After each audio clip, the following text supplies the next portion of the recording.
Bonjour et bienvenue dans cette vidéo. Aujourd'hui, je vais vous montrer comment on crée une page pictogramme. Dans la première vidéo, on avait vu les feuilles où tous les pictos sont alignés. Ici, on va créer une page et là, ce sera à vous d'agrémenter la feuille comme vous voulez.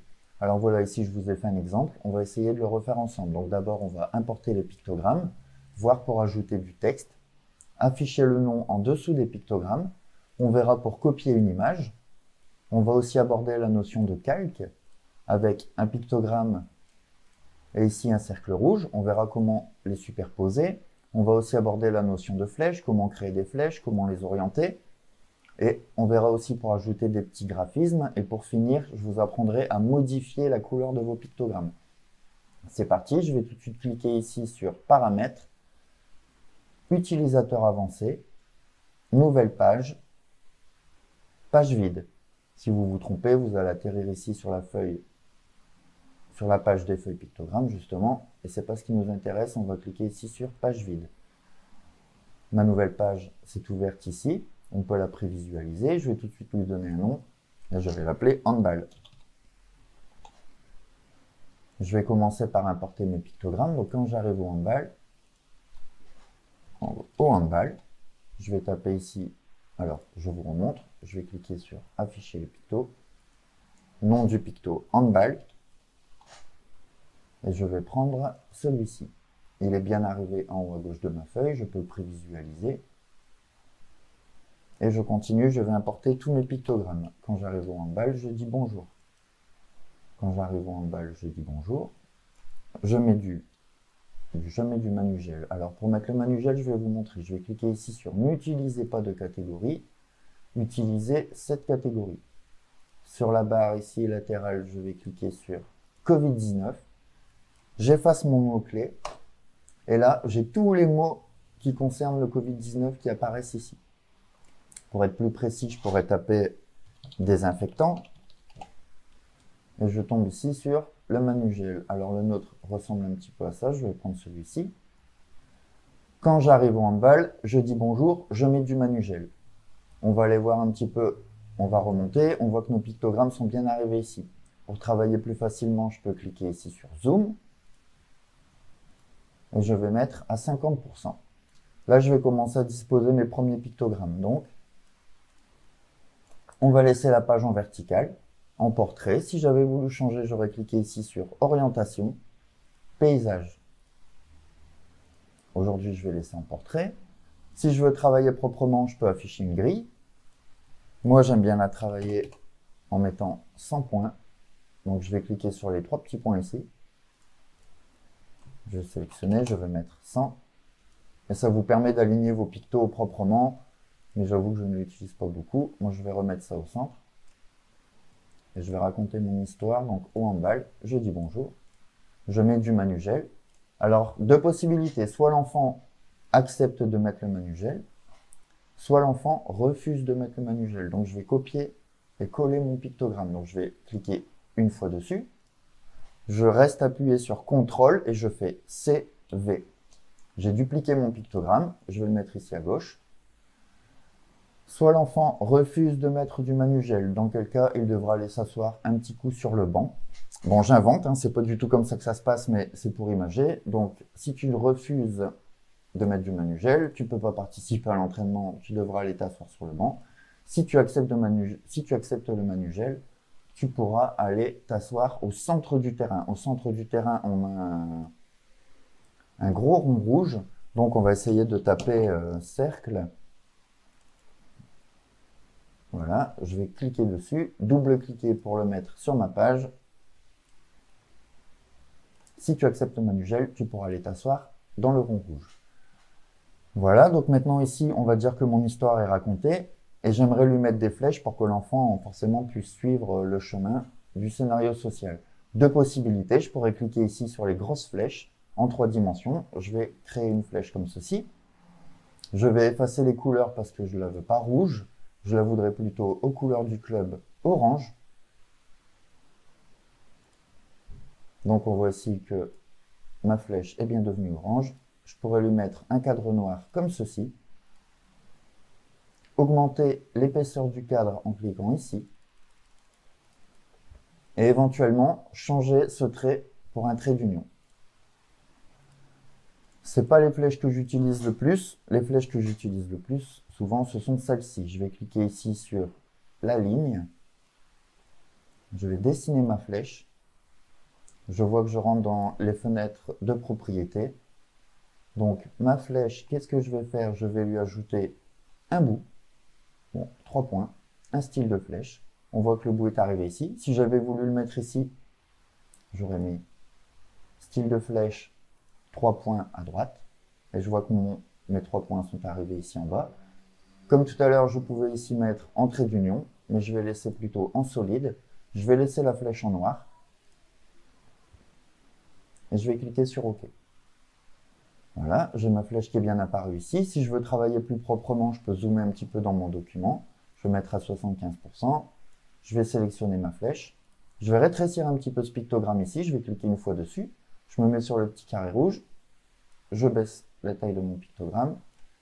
Je vais venir positionner ma flèche correctement. Alors pour faire ça, je vais la mettre ici. Je vais mettre l'index sur le petit carré jaune. Je clique, je reste enfoncé et je vais positionner ma flèche comme j'ai envie. Voilà. Et on continue. Si maintenant je veux mettre des flèches ici, soit je prends une ligne et je recommence l'opération, ou alors je peux tout simplement faire ici, cliquer une fois sur la flèche, rester appuyé sur CTRL et appuyer sur C, V. Là, je vois que j'ai copié-collé ma flèche. Je recommence l'opération, CTRL, V. Je recolle une deuxième fois ma flèche. Je vais supprimer la ligne ici, je clique une fois, j'appuie sur Supr. Et je vais positionner ici mes deux flèches. Donc je prends la première, je la mets ici. Je prends la deuxième, je la mets ici. Et je vais les orienter correctement. Donc je me mets sur le petit index. Je vais les allonger un petit peu. Et je vais les incliner. Voilà. Et vous avez compris un petit peu le principe. On va aller rapidement. Je vais positionner ma deuxième flèche ici. Je vais l'agrandir un peu. En me mettant bien sur l'index. Voilà. Donc maintenant, vous avez compris le principe pour importer des pictogrammes et donner un sens de lecture à votre feuille. Si on veut ajouter le nom des pictogrammes en dessous, je pourrais par exemple appuyer sur un pictogramme, afficher le titre de picto et appuyer sur en dessous. Là, je vois que le titre du pictogramme, il est apparu ici. Je vais double-cliquer. Je peux personnaliser ici le titre de mon pictogramme. Donc, je vais l'appeler au handball. Et c'est bien. Donc, normalement, il devrait changer. Voilà, au handball. On va retravailler un petit peu le document. Vous savez comment on fait. Je vais juste baisser un petit peu la taille de la flèche. Parce que là, vraiment, moi, le scénario social, je ne vais pas m'en servir. C'est vraiment pour vous. Je vous montre le cheminement pour créer vos propres scénarios sociaux personnalisés. Si j'avais voulu ajouter un titre à mon document, j'aurais pu cliquer ici sur texte. La petite croix est apparue. Maintenant, je vais dessiner un encadré. Et là, j'ai une fenêtre de texte qui apparaît. Donc, je vais cliquer sur effacer les couleurs. Je vais cliquer ici sur la barre de texte. Et je vais encore cliquer sur... Je vais encore appeler ce document au handball. Voilà, je peux changer la couleur du cadre, vous avez compris. On va laisser comme ça. Au handball, là, vous avez donné un titre à votre document. Alors, si vous, après, vous voulez, vous pouvez afficher le titre des pictos non et remplacer par du texte perso, comme ceci. Mais bon, je trouve que ça n'a pas trop d'intérêt. Si vous voulez ajouter le nom sur tous vos pictogrammes, pas besoin de recommencer l'opération. Vous sélectionnez tous vos pictogrammes, vous faites clic droit, affichez les titres de pictos en dessous. Et là, ça apparaît sur tous les pictogrammes. Et vous n'avez plus qu'à double-cliquer, personnaliser les titres ici. Je peux taper, je dis bonjour. Voilà, donc vous avez compris ici maintenant comment on crée une page. Si je veux la rendre un petit peu plus jolie, j'aurais pu cliquer ici sur fond et lui mettre une petite couleur, par exemple vert. Voilà, bon, c'est un petit peu tape à l'œil, gris moyen peut-être, juste pour faire ressortir un petit peu les images du document. Mais pour l'exemple, ici, on va laisser en blanc. J'ai l'habitude de laisser en blanc, ça ne me pose pas de souci. Maintenant, on va voir. Alors ici, on avait dit, est-ce que c'est pour Pour matérialiser tout ça, je pourrais rajouter des ronds. Donc je vais encore cliquer sur cercle. Je vais revenir dans mes pictogrammes, je vais afficher les pictos. Je vais cliquer sur cercle rouge. Est-ce qu'il va trouver quelque chose? Donc cercle rouge, ici je vois que j'ai un super cercle rouge. Je vais double-cliquer dessus. Et je vais le mettre sur le pictogramme du manugel. Et là, j'aimerais forcément que le manugel apparaisse au-dessus du cercle rouge pour dire à l'enfant, par exemple, si tu ne mets pas de manugel, c'est pas bien. Donc, je vais cliquer ici une fois sur mon calque, je vais faire clic droit et je vais appuyer sur renvoyer à l'arrière. Et là, je vois que le calque du rond rouge est passé derrière le calque du manugel. D'accord? Je recommence. Amener, renvoyer à l'arrière. Et là, j'ai envoyé le manugel derrière le rond rouge. Donc, OK, je peux recommencer l'opération ici. Ou alors, je pourrais cliquer sur clic droit. Je pourrais cliquer sur colorer et mettre correct. Si tu acceptes de manugel, c'est bien. Ou alors, à l'inverse, dans le même principe, j'aurais pu cliquer ici sur avant de colorier. Pardon, j'aurais pu cliquer ici sur colorer et mettre incorrect. C'était aussi une façon d'aller plus vite, mais je voulais vous montrer quand même la notion des calques qui peut être assez importante des fois quand on veut superposer plusieurs images. Par exemple, si l'enfant ne comprend pas que ça c'est pour aller s'asseoir au centre du tapis, soit je peux le colorer. Donc je vais le colorer en rouge. Oh, pardon. Colorer. Choisir couleur. Je vais aller ici en rouge. Donc soit je peux colorer mon rond en rouge, ou alors je peux faire comme on vient de voir. Je vais faire clic droit, colorer. Bon alors là vous voyez que des fois je bidouille un petit peu. Et je vais cliquer sur incorrect. Et je pourrais dire à l'enfant, si tu refuses de mettre le gel, tu ne vas pas t'asseoir sur le tapis. D'accord? Bon bah là le document est un petit peu en train de se désagréger, ça ne ressemble plus trop à rien. Mais au moins vous comprenez comment on crée les documents. Je vais vous montrer aussi comment on peut agrémenter avec quelques pictogrammes. Quelques pictogrammes, quelques petits objets graphiques. Alors par exemple, si vous voulez ajouter des petits suppléments à votre document, vous tirez une ligne ici. La ligne, vous la laissez telle qu'elle, vous ne voulez pas une flèche. Vous la placez correctement. Vous vous mettez sur le petit index, sur le carré jaune. Vous tracez votre trait. Et vous allez voir ici qu'en faisant clic droit, nouvel objet, Bézier, je vais tracer une petite ligne comme ça. Et là, vous voyez une jolie courbe qui apparaît. Donc, je vais la laisser en noir. On va faire simple. Je vais cliquer sur OK. Et vous allez voir qu'en tirant ici sur mes petits carrés, je peux créer une courbe.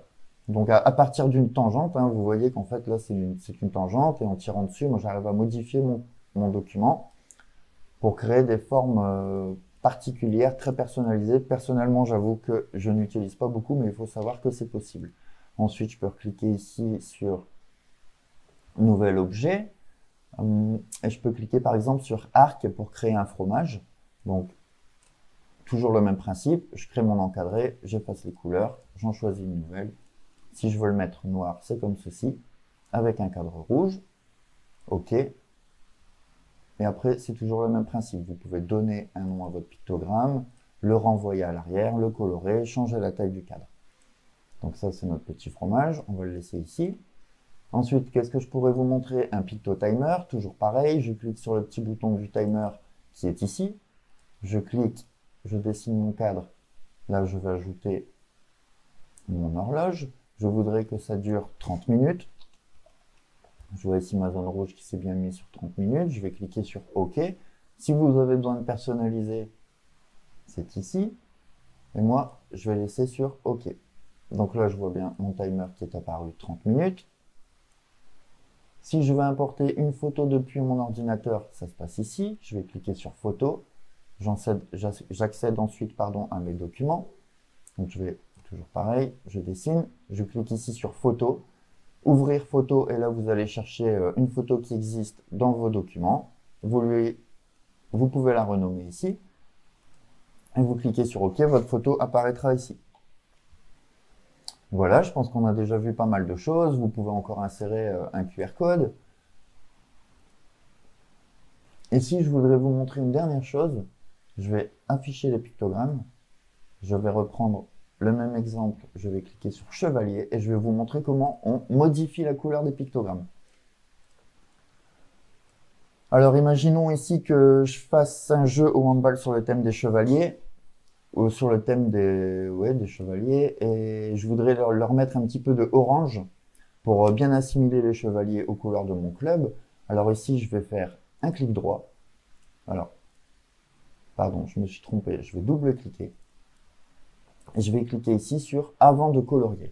Avant de colorier, je vais ouvrir un petit peu ici l'encadré et cliquer sur Ajuster picto. Mon pictogramme s'ouvre dans une nouvelle fenêtre. Je vais cliquer ici sur Remplacer la couleur. C'est déjà fait. Je choisis ma nouvelle couleur ici. Vous savez, du orange.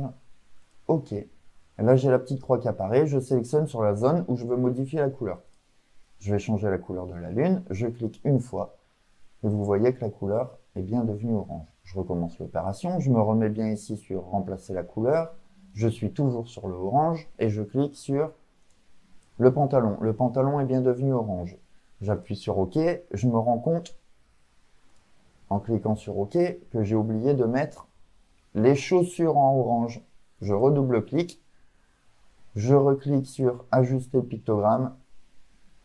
Et là, il a perdu la couleur orange, mais je peux tout simplement la retrouver en cliquant ici.